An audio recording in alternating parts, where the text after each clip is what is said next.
Hey guys, today we're sewing a pair of sport shorts. You can find the pattern on my Patreon page. The link is in the video description down below. And the fastest 10 people of you get a discount of 20% with the code SHORTS. If you don't want to miss the next sewing tutorials, feel free to subscribe to my channel, and if you like the shorts, I'm very happy about every thumbs up. In this tutorial I use my normal sewing machine, the Singer HD 6335M, and my overlock from Yuki, the MO50EM. If you only have a normal sewing machine, no problem at all. I will explain everything within this framework, and all the parts that I'm sewing with the overlock are just a nice extra. But what do we actually need to sew the shorts? Approximately 1 to 1.5 meters of sweat fabric, sewing needles, stretch and universal, a normal presser foot, an iron, a pair of scissors, a seam ripper, a tape measure, chalk or a colored pencil, a thread that matches the color of the fabric, and a 4 cm wide elastic band. The length, of course, varies depending on your hip circumference. Once we have all our utensils together, we need to prepare our pattern. To do this, we lay all the A4 pages in front of us in the correct order and cut everything perfectly along the edges. Then we need to glue all the small individual pieces together to make our final pattern pieces using sellotape. Now we can start with the cutting. For the fabric, I choose a dark gray sweatshirt fabric. By the way, if you're wondering where to get really good sweatshirt fabric, just wait a while longer, I will have something soon. We now spread the fabric out completely. Pay attention to the weave direction of the fabric. For pants, you should make sure that the weave direction is vertical for all pieces. For these trousers, we need 2 pieces from each pattern piece. This makes cutting them out super easy. We start by placing the front and back trouser legs on the folded fabric, as well as the narrow strip for the pocket openings. We fix these parts in place with pins. And just a tip,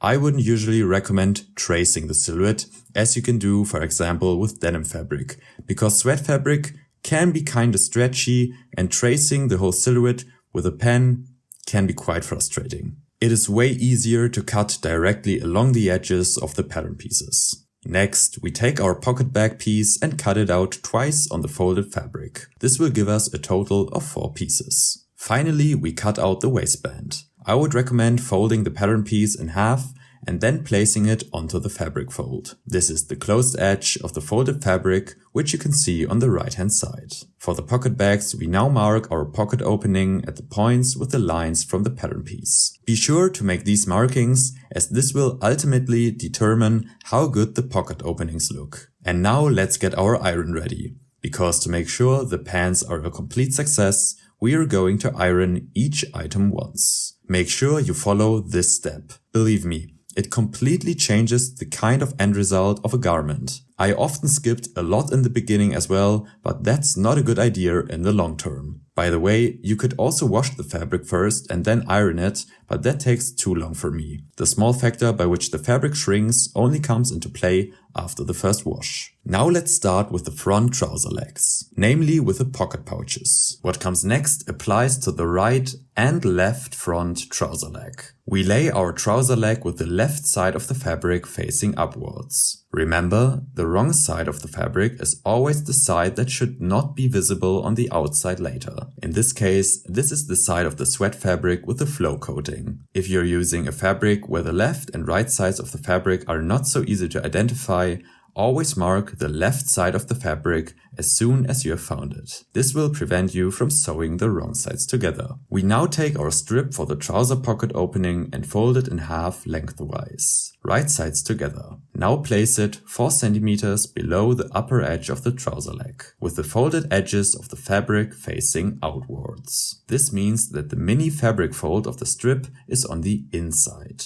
At the end, you will have attached these 2 strips to both trouser legs with clips. On the sewing machine, we now select a normal straight stitch, stitch length 3 to 4, and sew the strip in place all the way around. It will look like this on the right side of the fabric. Now we place our trouser legs in front of us with the right side of the fabric facing upwards, and place a pocket bag piece right sides together. The whole thing is then secured again with clips. This piece is then sewn to the outer edge with a straight stitch and the needle position in the middle. Now turn the pocket bag piece over, turning the seam allowance inside out towards the pocket bag and top stitch the same section as before very close to the edge. Now do exactly the same procedure with the pocket bag for the two back trouser leg sections. Stitch length, needle position all the same. This is important because in the next step we want to turn the pocket bag parts into the right pocket bag. And everything you do now is for both trouser legs. Take one front and one back trouser leg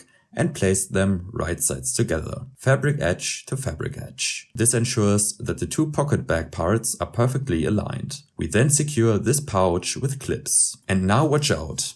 Start at the bottom of the bag. Needle position is right side. Stitch length 2.5. On the strip from the beginning, we first sew back and forth 2 to 3 times over a distance of 1 centimeter. On the one hand, this will lock the seam, and on the other hand, it will finally secure one end of the pocket opening. Once we have done this, we follow the pocket bag curve. With curves, you can always actively guide the fabric with your hands to give it a nice shape. At the top of the trousers, repeat the whole procedure from the beginning and finish at the top of the strip. Our trouser leg can now be secured with clips on the outer edge and at the crotch. At the outer edge, we start exactly at the seam from before and simply sew in this way down to the trouser leg opening. The crotch passage is simply sewn together as normal. I will now finish the lower trouser leg opening with my overlock once beforehand. Sew over it as normal. If you don't have an overlock, you can always check your instruction manual to see what kind of overlock stitch your normal sewing machine has and finish the edges with it. But you don't have to do this. You can do it all without. I will show you in a moment. Now fold the overlocked edge inwards by approximately 2 centimeters. If you have not neatened the edge, simply fold in approximately 1 centimeter of the fabric first and then the 2 centimeters. This also looks super clean and is usually done with jeans, for example. No matter which version we have chosen, in the next step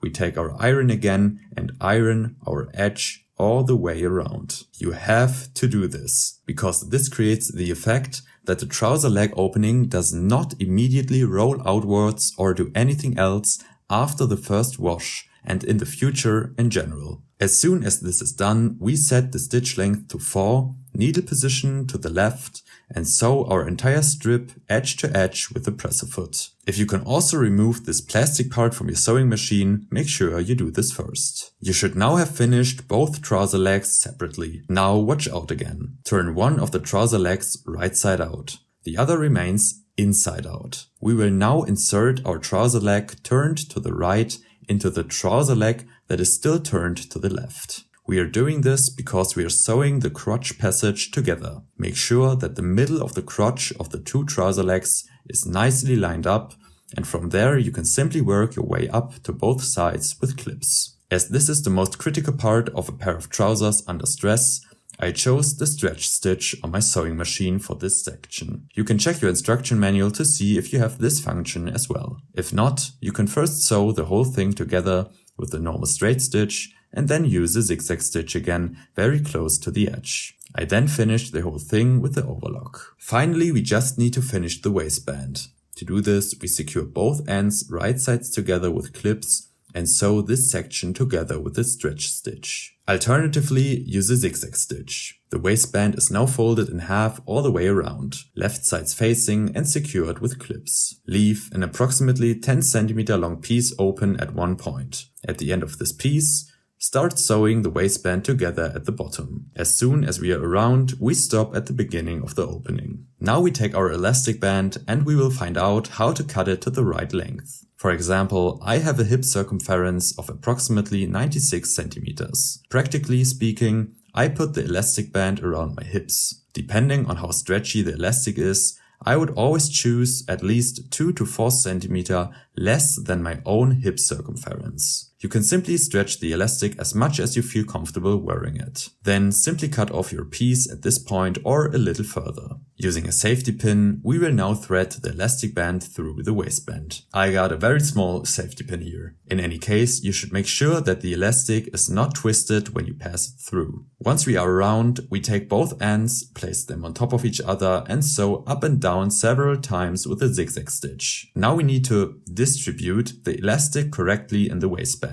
Don't spend too little time on this, as we want an even result. Simply stretch and push the whole thing around and around with your fingers until you are satisfied. Now we quarter the waistband. At this point, however, I can already recommend this. Eighth the waistband. This makes the step 10 times easier. We now attach the waistband to our trousers, right sides facing, with the open edge of the fabric facing upwards. Simply use the quarters of the trousers as a guide. When sewing on, we choose the stretch stitch again. And the whole thing can be really tricky. You simply have to practice stretching the waistband evenly to the length of the excess fabric on the trousers. That's why, if you eighth everything, it will be much easier. As soon as we are done, I finished the whole thing with the overlock. And finally, of course, we want to get the complete professional look. To achieve this, we make 2 more top stitch seams all around the waistband. The stretch stitch is also used again. I decided to move the presser foot with the needle position on the right along the edge of the pants and then with the needle position on the left along the edge of the waistband.